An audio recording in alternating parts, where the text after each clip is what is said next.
Hello friends, welcome back to Say What Anime।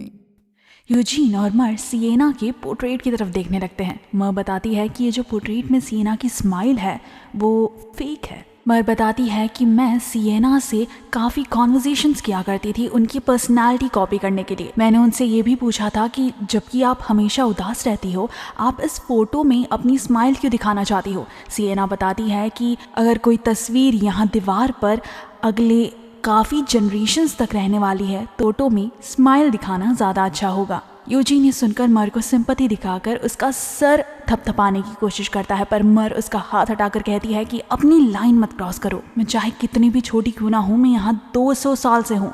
मुझे बिल्कुल पसंद नहीं कि कोई मुझे एक बच्चे की तरह ट्रीट करे। अब दोनों हॉल में आ चुके हैं जहाँ मर यूजीन को सिएना का फेवरेट मैजिक शार्प दिखाती है, अकेशिया। यूजीन ये देखकर सिएना के पास के बारे में सोचने लगता है। सिएना को उसके माता पिता ने उसके पैदा होने के बाद अबैंडन कर दिया था एक जंगल में। उसके रोने की आवाजें सुनकर एक एल्फ ने उसे अडॉप्ट किया और उसे पाल पोस कर बड़ा किया। बाकी एल्फ्स को सिएना ज्यादा पसंद नहीं थी, पर सिएना का जादू देखकर सब लोगों ने उसे अपने टाइप का मैजिक भी सिखाना शुरू कर दिया।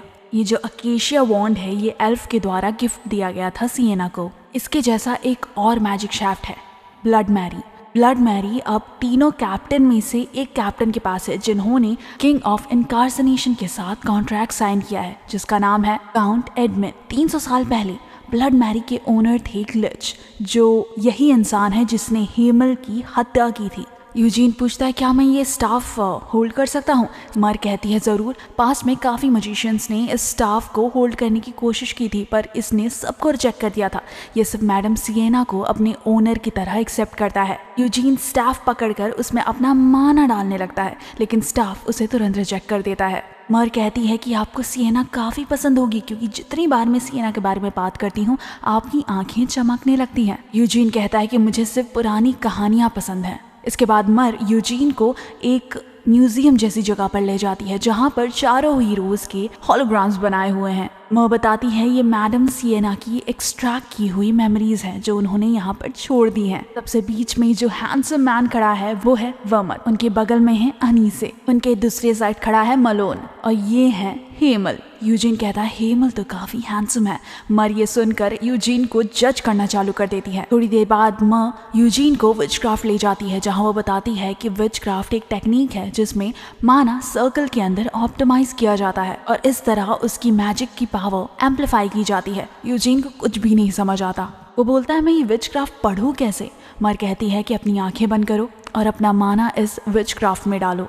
यूजीन अभी भी कंफ्यूज है, लेकिन मर जैसा कहती है वो वैसे वैसे करता जाता है। अचानक से यूजीन काफी अंधेरी सी जगह में आ चुका है। वहां उसे एक माना की नदी दिखती है जिसमें काफी सारे माना के सर्कल्स बने होते हैं, पर कुछ ही सेकंड्स में यूजीन खुद को जमीन पर गिरा हुआ पाता है। वो मर से पूछता है क्या मैंने कुछ गलत कर दिया। मर कहती है कि टेंशन मत लो, तुम सिर्फ बेहोश हुए थे। काफी मजिशियंस तो इसके अंदर घुसते ही अपनी पैंट गीली कर देते हैं। व्हाइट और ग्रीन टावर मास्टर्स के साथ भी वही हुआ था। यूजीन कहता है विचक्राफ्ट के अंदर काफी सारे सर्कल्स थे एक बड़े सर्कल के अंदर, और ये सारे सर्कल बन बनकर स्प्लिट होते जा रहे थे एक दूसरे से। यूजीन कहता है जहाँ तक मुझे पता है सिर्फ 9 मैजिक सर्कल्स फॉर्म किए जा सकते हैं। मर बताती है कि सबसे पहले सिएना के पास भी सिर्फ 9 सर्कल्स थे, लेकिन उसने लिमिट क्रॉस कर दी थी और वो एक इटर्नल होल में पहुंच गई थी। सिर्फ सिएना आज तक ऐसा कर पाई है। काफी सारे मजिशियंस ने इटर्नल होल तक पहुंचने की कोशिश की, पर कोई भी ऐसा नहीं कर पाया। मर बताती है इटर्नल होल तक पहुंचना काफी मुश्किल है, लेकिन एक बार अगर आप वहां पहुंच गए तो उसके बाद आपके लिए मैजिक यूज करना काफी आसान हो जाता है। इटर्नल होल का एक सिंपल सा फायर बॉल स्पेल भी आपके नॉर्मल 9 सर्कल स्पेल से स्ट्रॉन्ग है। यूजीन कहता है शायद हेलमेट से वापस आने के बाद सिएना काफी पावरफुल बन चुकी थी। ना सिर्फ सिएना बल्कि अनीसे, मलोन और वर्मट भी काफी ज्यादा स्ट्रॉन्ग हो गए थे। यूजीन जब वहां से बाहर निकलता है उसकी मुलाकात रेड और व्हाइट टावर मास्टर्स से होती है जो उसका इंतजार कर रहे होते हैं। यूजीन कहता है कि मैं अपना विनेत आपको बोरो तो करने दूंगा, लेकिन व्हाइट टावर की मास्टर यूजीन को ऑफर देती है कि मैं तुम्हें 10 मैजिक के स्पेल सिखाऊंगी अगर तुम मुझे अपना विनेत बोरो करने दोगे तो। यूजीन कहता है कि मुझे मैजिक पढ़ने में कोई दिक्कत नहीं आती है, पर अगर आप मुझे कोई और चीज ऑफर कर सकती है तब मैं विनेत आपको देने के बारे में सोचूंगा। वो कहती है तुम मेरे स्टेव्स ले लेना, वो तुम्हें माना कंट्रोल करने में हेल्प करेंगे। लेकिन लोबेरियन कहते हैं कि स्टेव्स तो रेड टावर में भी हैं, यूजीन उन्हें कभी भी इस्तेमाल कर सकता है। ये सुनते ही मिलकित चिढ़ जाती है। वो कहती है कि हम दोनों दोस्त हैं और फिर भी तुम मेरा साथ नहीं दे रहे हो। यूजीन कहता है ठीक है, अगर आप मुझे अपना आर्टिफैक्ट हर दिन के बदले 1 साल यूज करने दो तो मैं आपको विनेथ बोरो करने दूंगा। जिसका मतलब अगर व्हाइट टावर मास्टर ने यूजीन का स्वॉर्ड 1 दिन के लिए यूज किया तो यूजीन को उनका आर्टिफैक्ट 1 साल के लिए यूज करने मिलेगा। और इसी तरह अगर उन्होंने विनेथ स्वॉर्ड 7 दिनों के लिए यूज किया, यूजीन को उनका आर्टिफैक्ट 7 सालों के लिए यूज करने मिलेगा। लोबेरियन फिर बताता है कि व्हाइट टावर के पास एक काफी रेयर आर्टिफैक्ट है, केप ऑफ डार्कनेस।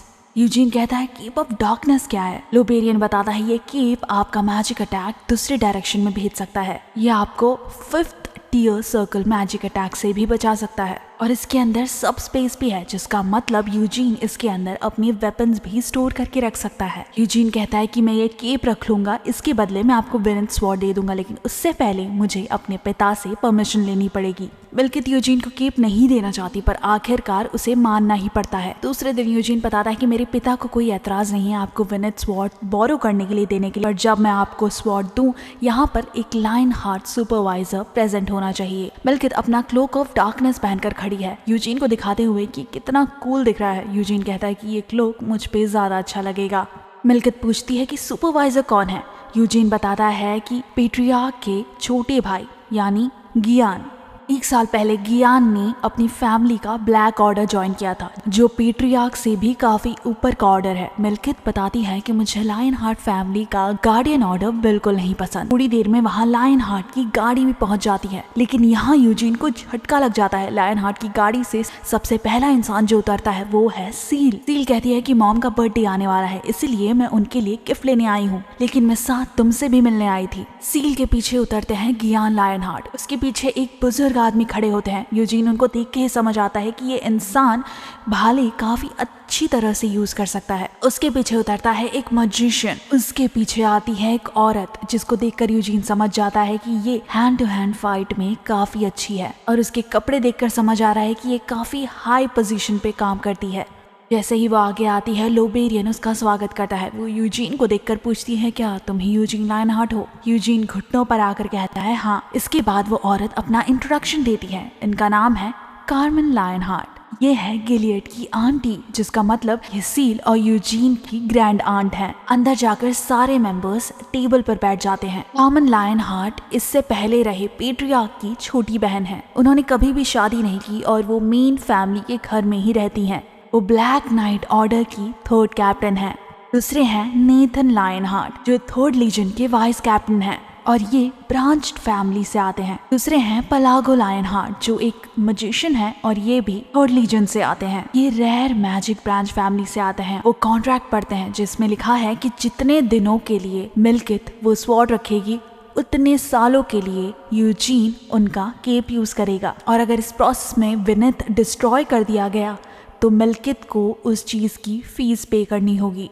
मिल्कित पूछती है कि फीस क्या होगी? कार्मेन बताती है कि तुम्हारी जिंदगी। वो बताती है कि विनेथ लायन हार्ट्स का ट्रेजर है, और अगर उसे कुछ हुआ तो तुम्हें अपनी जिंदगी उसके बदले देनी होगी। इस बात पर मिल्कित चिढ़ जाती है, ये कहते हुए कि मेरी जिंदगी भी काफी कीमती है। कार्मेन बताती है शायद इरॉथ में, पर लायन हार्ट्स के लिए तुम कुछ भी नहीं हो। पलागो कहता है इस बात पर लड़ाई करने का कोई मतलब नहीं है। मैं जानता हूँ मिल्कित ऐसी बेवकूफी नहीं करेगी स्वॉर्ड के साथ, लेकिन अगर सच में तलवार को कुछ हुआ तो इसके बारे में बात बाद में की जाएगी। कार्मेन कहती है अगर तुम्हें ये डील नहीं पसंद तो तुम सीधे सीधे मना कर सकती हो। वैसे भी मुझे जल्द ही डार्क टावर के मास्टर से मिलने जाना है आयोड के केस को डिस्कस करने के लिए। कार्मेन जेल में जाकर उन मैजिशियन से भी बात करने वाली है। लोबेरियन कहता है आपकी टोन सुनकर समझ आ रहा है कि आप इस बार शायद इरॉथ के लॉस तोड़ने के बारे में सोच रही हैं। वो कहती है कि अगर सब कुछ ठीक रहा तो मैं कुछ नहीं करूंगी, लेकिन अगर किसी ने कोई गड़बड़ करने की कोशिश की तो उसका अंजाम अच्छा नहीं होगा,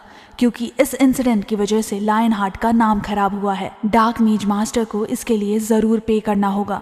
वो कहती है कि आपको टेंशन लेने की कोई जरूरत नहीं है, मुझे इरौद के किंग और पार्लियामेंट की तरफ से परमिशन मिल चुकी है। यूजीन जानता है अगर ऐसी कोई बात है तो इसका मतलब लायन हार्ट ने इरौद के पार्लियामेंट को काफी पैसे खिलाए होंगे। इसके बाद सब मिल्कित से कॉन्ट्रैक्ट के बारे में बात करते हैं। मिल्कित सोच रही है कि मुझे सिर्फ 3 घंटे लगेंगे टेम्पेस्ट को समन करने में, जिसका मतलब शायद कीप ऑफ डार्कनेस यूजीन के पास सिर्फ 2 महीने के लिए हो, इसलिए वो तुरंत ही कॉन्ट्रैक्ट साइन कर देती है। इसके बाद यूजीन और मिल्कित अपने अपने इक्विपमेंट्स एक्सचेंज करते हैं।